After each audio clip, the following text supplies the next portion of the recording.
Dear students, दुनिया के अंदर सबसे ज़्यादा प्लांट्स फ्लावरिंग प्लांट्स हैं और इनमें जो सबसे ज़्यादा प्लांट्स हैं वो स्पर्मेटोफाइट्स हैं, यानी कि सीड प्रोड्यूसिंग प्लांट्स हैं।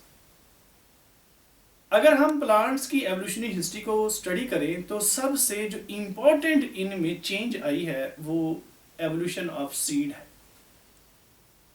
तो आइए आज के टॉपिक के अंदर हम ये देखते हैं कि प्लांट्स के अंदर एक्चुअली जो सीड है वो किन किन स्टेजेस में से गुजर के बना है। तो सीड एक्चुअली टेक्निकली अगर देखा जाए तो आज से तकरीबन 390 मिलियन ईयर्स गो पहले बनना ये शुरू हुआ था और ये 365 मिलियन ईयर्स गो इनके during the late Devonian period ये अपीयर हुआ। टेक्निकली सीड क्या होता है? सीड को हम कहते हैं it is a fertilised ripened ovule. और ओव्यूल क्या है? ओव्यूल को हम कहते हैं कि ये एक्चुअली मेगास्पोरेंजियम है, यानी कि हम कहते हैं कि ovule is nothing, actually it is a integumented indehiscent megasporangium. Megasporangium या ओव्यूल ओवरी के अंदर पाए जाते हैं। तो जब ओवरी डेवलप करती है तो इससे फ्रूट बनता है और फ्रूट के अंदर हम देखते हैं कि उसके अंदर सीड भी मौजूद होते हैं और हर सीड के अंदर जाइगोट से बना हुआ एम्ब्रियो मौजूद होता है। तो ये देखते हैं कि सीड किस किस प्रोसेस कौन कौन से स्टेजेस में से गुजर के प्लांट्स के अंदर अपीयर हुआ। तो डियर स्टूडेंट्स, सबसे पहले एक बात ये सुने कि होमोस्पोरी और हेटेरोस्पोरी में डिफरेंस क्या है। अगर हम स्पर्मेटोफाइट से पहले या फ्लावरिंग प्लांट से पहले के प्लांट्स को स्टडी करें तो वो तमाम के तमाम होमोस्पोरस प्लांट्स थे। होमोस्पोरस प्लांट्स वो होते हैं जिनके अंदर एक जैसे स्पोर बने, यानी कि उनमें स्पोर की वैरायटी एग्जिस्ट ना करती हो, तमाम के तमाम स्पोर एक जैसे हों। ऐसे स्पोर्स को हम नाम देते हैं होमोस्पोरस प्लांट्स और this condition is called as homospory. यानी कि अगर हम ब्रायोफाइट्स और ट्रिडोफाइट्स, यानी कि ब्रायोफाइट्स वो प्लांट्स होते हैं जिनमें फ्लावर्स तो होते ही नहीं और ना ही इनके अंदर वेस्कुलर टिश्यूज होते हैं। ब्रायोफाइट्स और इसके नेक्स्ट देखें वो वेस्कुलर प्लांट्स हैं जिनका नाम है ट्रिडोफाइट्स। लेकिन ट्रिडोफाइट्स के अंदर वेस्कुलर प्लांट्स और वेस्कुलर टिश्यूज तो होते हैं लेकिन इनके अंदर फ्लावर्स नहीं होते। तो ट्रिडोफाइट्स तक जितने भी प्लांट्स थे वो तमाम के तमाम होमोस्पोरस थे।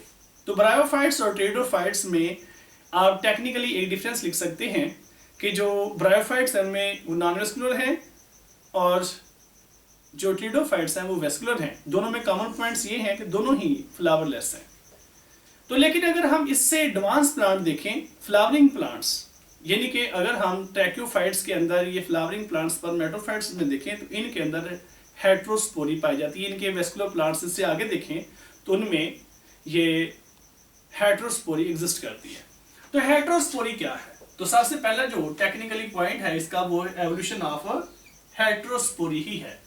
हेटेरोस्पोरी एक ऐसी कंडीशन है जिसमें प्लांट्स के अंदर दो डिफरेंट काइंड के स्पोर बनते हैं और ऐसे प्लांट्स को हम कहते हैं हेटेरोस्पोरस प्लांट्स।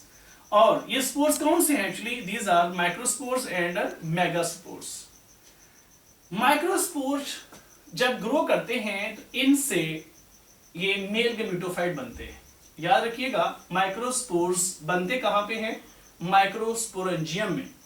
और जब ये जर्मिनेट करते हैं तो इनसे मेल गैमेटोफाइट बनता है, या इसके लिए एक और नाम इस्तेमाल किया जाता है micro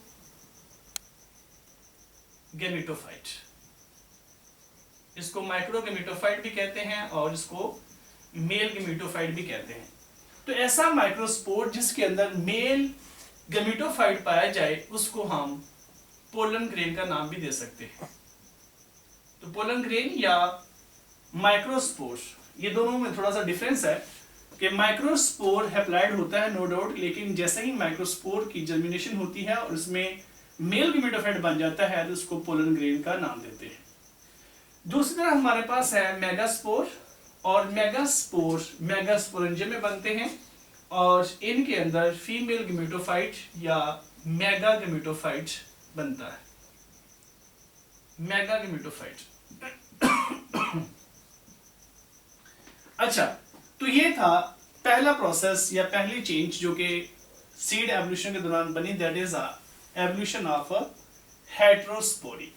the second one that is retention and germination of megaspores within megasporangium. अब आपको ये बात तो क्लियर हो जानी चाहिए कि मेगास्पोरेंजियम क्या होती है। मेगास्पोरेंजियम एक्चुअली प्लांट का वो पार्ट है जिसके अंदर मेगास्पोर्स बनते हैं, और ये फीमेल पार्ट है प्लांट का जिसके अंदर फीमेल गेमेटोफाइट ग्रो करता है। तो मेगास्पोरेंजियम के अंदर पहले मेगास्पोर बनते थे और साथ ही उनकी शेडिंग हो जाती थी, यानी कि प्लांट्स में मेगास्पोरेंजियम में मेगास्पोर बने और साथ ही भी प्लांट से वो रिलीज हो जाते थे, डिस्पर्स हो जाते थे।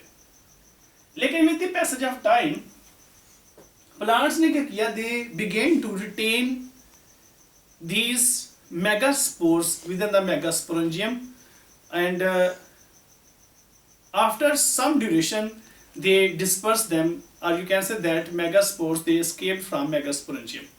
यानी कि जो इनिशियल प्लांट्स थे, अर्ली प्लांट्स थे, उनमें मेगास्पोरेंजियम के अंदर मेगास्पोर बनते और डिस्पर्स हो जाते। लेकिन बाद में प्लांट्स के अंदर जैसे कि लाइकोपोड्स, लाइकोपोडियम या ये जो स्लेजिनेला है, स्लेजिनेला के अंदर सबसे पहले ये जो दो तरह के स्पोर बने, इनमें क्या हुआ कि प्लांट्स के अंदर स्पोर बने और रिटेन करना शुरू कर दिए।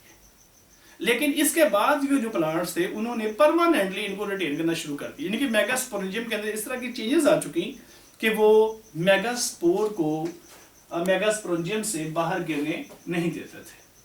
The next one that is development of integument, यानी कि सपोज दैट कि आपके सामने ये फर्ज करें एक मेगास्पोरेंजियम है, ये प्लांट्स के अंदर मेगास्पोरेंजियम है और इसके इर्द गिर्द इस तरह से कोई ब्रांचेस हैं ऐसे। ये कुछ ब्रांचेस हैं जिसके साथ बना रहा हूं, ये मेगास्पोरेंजियम है और मेगास्पोरेंजियम के अंदर ये मेगास्पोर मदर सेल है, इससे मेगास्पोर बनते हैं। तो कहते हैं कि मेगास्पोरेंजियम के बाहर पहले इस तरह से ब्रांचेस हुआ करती थी, फिर क्या हुआ कि मेगास्पोरेंजियम के साथ ये ब्रांचेस इस तरह से फ्यूज कर गई ऐसे, इसके साथ बेटे ये ब्रांचेस इस तरह से फ्यूज कर गई, कुछ ब्रांचेस इसके साथ फ्यूज कर गई और उन्होंने फ्यूज करने के साथ इसके साथ एक एडिशनल लेयर बना दी जिसको नाम दे दिया गया एंटीगुमेंट का। Integument actually it is a protective layer around the megasporangium. इसके अंदर ये मेगास्पोर मदर सेल मौजूद है, इसके अंदर म्यूसिस होगी और 4 मेगास्पोर बनेंगे। तो टेक्निकली इसके बाहर एक आप कह सकते हैं एंटीगुमेंट डेवलप होगी जो कि एक प्रोटेक्टिव लेयर है around the megasporangium. The next is that is a single megaspore पर मेगास्पोरेंजियम। तो जैसे ही मेगास्पोरेंजियम के अंदर ये जो मेगास्पोर मदर सेल है इसके अंदर म्यूसिस हुई, तो म्यूसिस के तहत इसके अंदर 4 तरह के जो मेगास्पोर डेवलप हुए। Suppose that this is a megasporangium and these are the protective layers known as integuments. They are 1 or more in number, एक से ज्यादा भी हो सकती हैं, एक भी हो सकती है, एक से ज्यादा भी हो सकती हैं। और इसके अंदर ये मेगास्पोर मदर सेल से डिवीजन हुई और इस तरह से मेगास्पोर बने 4। और कहते हैं कि due to the deficiency of space and nutrition, जिसकी वजह से सिर्फ एक मेगास्पोरेंजियम के अंदर एक ही मेगास्पोर सर्वाइव करने के काबिल हुआ, यानी कि एक मेगास्पोर सर्वाइव किया। और इसके लिए मैंने 2 चीजें बताई हैं, एक तो स्पेस की डेफिशिएंसी, इनके वो स्पेस नहीं है कि वो चारों को चारों मेगास्पोर यहाँ पे अकोमोडेट हो सके, दूसरा यहाँ पे न्यूट्रिशन की भी deficiency. The next one that is a development of embryo sac। Megaspore के डेवलपमेंट होने की वजह से मेगास्पोरेंजियम के अंदर एक एम्ब्रियो फीमेल गेमेटोफाइट को रखने के लिए एक सैक लाइक स्ट्रक्चर बनी जिसको नाम दिया जाता है एम्ब्रियो सैक। और उसके अंदर डेफिनेटली क्या होगा, उसमें फीमेल गेमेटोफाइट ग्रो करेगा। तो वो सैक जिसके अंदर एम्ब्रियो ने डेवलप करना है उसको हम कहते हैं एम्ब्रियो सैक। तो एम्ब्रियो सैक क्या है कि मेगास्पोर जनरेट करता है और फीमेल गेमेटोफाइट कंटेनिंग सैक बनता है, यानी कि ये फीमेल गेमेटोफाइट है, फीमेल, जिसको हम एग का नाम देते हैं फीमेल गेमेटोफाइट। तो female gametophyte containing sac is called as embryo sac. And the last point, that is a modification of distal end of megasporangium for pollen capture.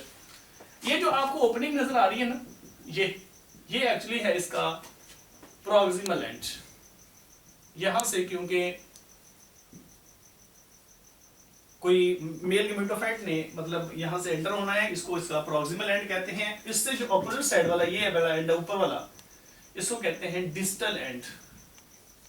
Distal से मतलब क्या है, डिस्टेंस, मतलब अवे, दूर। तो ये इसके अंदर ये चेंज आई क्या कि इसका जो डिस्टल एंड है, मतलब फर्ज करेंगे this is an you can say the megasporangium, इसके अंदर हम बना लेते हैं ये एम्ब्रियो सैक है, ये इसमें फीमेल गेमेटोफाइट, और इसके बाहर हम बना सकते हैं ये इंटीग्यूमेंट है, और इसका कहते हैं जो डिस्टल पार्ट है वो इस तरह से ऊपर की तरफ ग्रो किया, and it was modified for the capturing of pollen grain, जिसको हम कहते हैं कि आज ये प्लांट्स के अंदर स्टिग्मा कहलाता है, स्टिग्मा। और आपको पता है नेक्स्ट ये स्टाइल है, और ये ओवरी है, ओवरी के अंदर ओव्यूल है, ओव्यूल को मेगास्पोरेंजियम भी कहते हैं, और उसके अंदर फीमेल गेमेटोफाइट। फिर इस स्टिग्मा के ऊपर पोलन ग्रेन गिरेंगे, यहां से फिर पोलन ट्यूब बनती है, और ये पोलन ट्यूब मेल गैमेट्स को इस ओपनिंग के जरिए से फीमेल गैमेट तक लेके आएगी, और यहाँ पे फर्टिलाइजेशन होगी, उससे आपको पता है जाइगोट बनेगा, जाइगोट से एम्ब्रियो बनेगा, और जो ओव्यूल है वो सीड में डेवलप होगा, और ओवरी फ्रूट में डेवलप होगी। तो इस तरह से फीमेल गेमेटोफाइट के अंदर जो इंपॉर्टेंट चेंज है ये भी है कि इनके अंदर ये पोलन ग्रेन को कैप्चर करने की एबिलिटी डेवलप हुई। तो जब मेल और फीमेल गैमेट आपस में मिलेंगे तो डेफिनेटली उससे जाइगोट बनेगा और एम्ब्रियो बनेगा, और जो ओवरी है वो फ्रूट में चेंज होगी, और जो ओव्यूल है उससे सीड बनेगा। तो इस तरह से चंद स्टेजेस के तहत ये एक एवोल्यूशनरी कंसेप्ट पाया जाता है कि इन स्टेजेस में से गुजर के प्लांट्स के अंदर जो ना वो सीड डेवलप हुआ है। तो ये चेंजेस आपने अच्छे तरीके से मेमोराइज करनी है, नॉलेज को शेयर भी करना है। इस वीडियो को अगर आपको दोबारा जरूरत पड़े सुनने की तो आप दोबारा भी सुन सकते हैं। तो इंशाअल्लाह नेक्स्ट लेक्चर हम डिस्कस करेंगे कुछ एंजियोस्पर्म और जिम्नोस्पर्म के टॉपिक डिस्कस करेंगे नेक्स्ट लेक्चर में। इसको अच्छे तरीके से मेमोराइज करें, अपना बहुत ख्याल रखें। अल्लाह हाफ़िज़।